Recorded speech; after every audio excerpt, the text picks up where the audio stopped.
Well, there are many people here in the United States reflecting on this day 70 years ago, but few have memories as fresh as Betty Jane Gerber.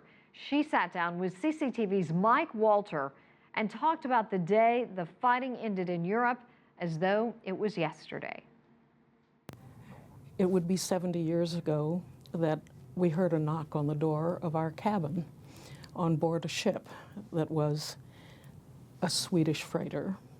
And it turned out to be the captain who came to our door, and he said, "You must come to our radio room immediately."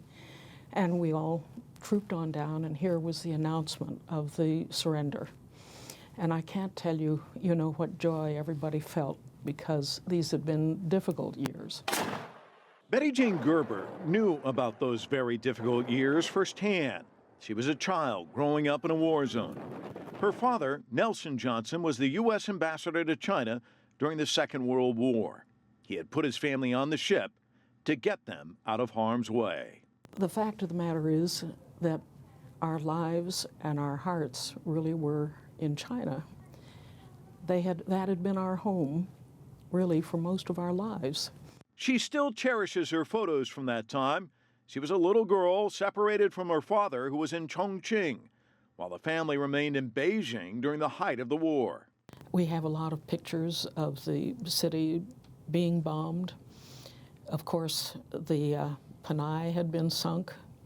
While we were in Peking, we would be often, they wouldn't accost us personally, but our car might be stopped, and they'd drag the chauffeur out to beat them up.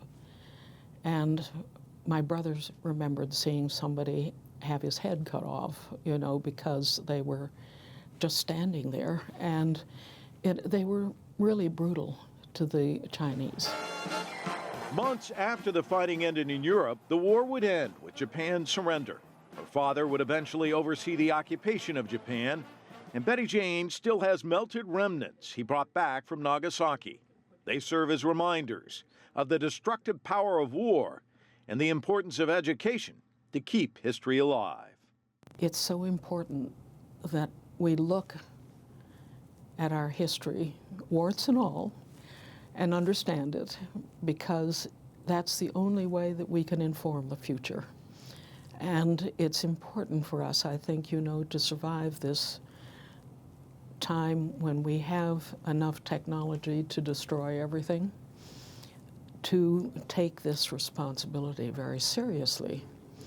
And so I think that education is just imperative at this point.